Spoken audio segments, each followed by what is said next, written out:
All right, guys. So we have some breaking Jets news coming out now. So I glanced down at my phone, just walking in, and there's a flood of tweets from different Jets beat reporters saying that Woody Johnson is not going to be the UK ambassador. And so, of course, following that, there's a bunch of questions, right? Is Woody going to stay?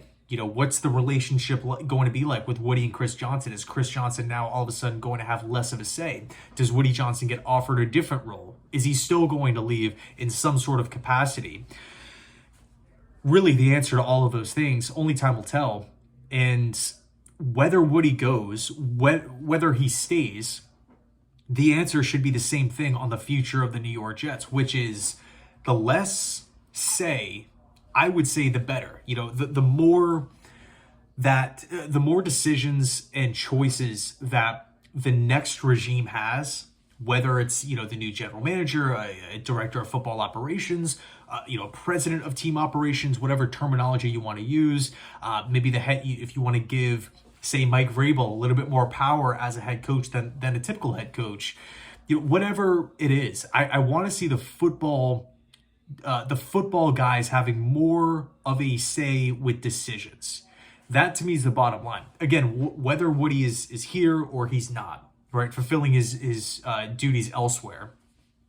Football guys making football decisions. Now, of course, you could always push back and say, well, what if the Jets hire the wrong guys? Totally fair argument. And again, only time will tell on that. But I don't want the Jets to be operating out of fear. I want the Jets to say, hey, you know what? We want someone who wants to turn this thing around. We want someone who wants to be a New York Jet. I mean, I think specifically with the general manager opening, it actually is going to be pretty desirable. I mean, GM spots just don't come open as much as head coaching opportunities. Put yourself in that line of business, right? You're a scout coming up. You are a director of college scouting. You're a VP of player personnel, whatever it may be. Maybe you've worked with a bunch of different teams. Maybe you just have not had that GM head coaching interview. And now an opening is out there in the Jets, and yeah, it might not be the most desirable. Aaron Rodgers, the cap situation, being at somewhat of a disadvantage with your draft picks moving forward because some pretty valuable ones have been traded away. I get all that, but it's still an opening, right? It's still like instant millionaire. It's still potential 6-year contract where you can now step in and say, hey, this is my team. I finally have an opportunity.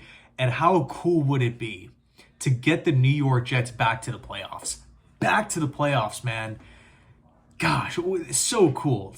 I mean, just that thought alone, if you're a GM candidate, and again, I'm not saying it's the picture perfect A+ job, but I am saying it's an opening. And I am saying that I think we're going to be surprised with the amount of interest in the Jets GM position. I think, honestly, maybe I'm too optimistic, but I do feel as though the GM seat will be desired.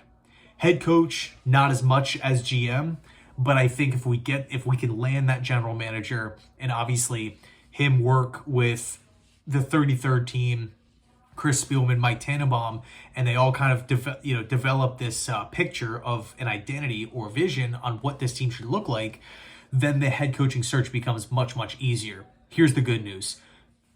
Tons of options for the New York Jets at head coach. Tons of options. Aaron Glenn, Brian Flores, Mike Vrabel, Ben Johnson, Cliff Kingsbury, Arthur Smith. The list, I could sit here I'm considering making like a 45 to an hour long video, kind of rapid firing, going down all of these different coaching options, because that's how many there are. Like, if you need a head coach, you're the Bears, you're the Saints, potentially Jaguars, potentially Giants, Cowboys, Raiders maybe. This is the year to need one.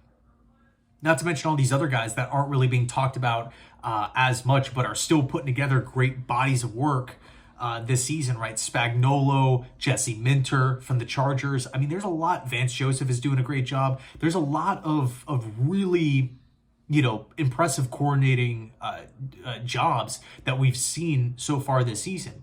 Maybe, there's a subset of Jets fans that want Rex Ryan back. There's some talk about John Gruden. So anyway, let me know your thoughts down below in the comment section. Again, whether Woody leaves or stays, I don't think it should change anything as far as the overall macro perspective decision making is concerned. Anyway, thanks so much. By the way, I have a vid dropping tomorrow on a head coaching candidate, one that could really, really make some sense. So anyway, thanks so much, and as always, go Jets.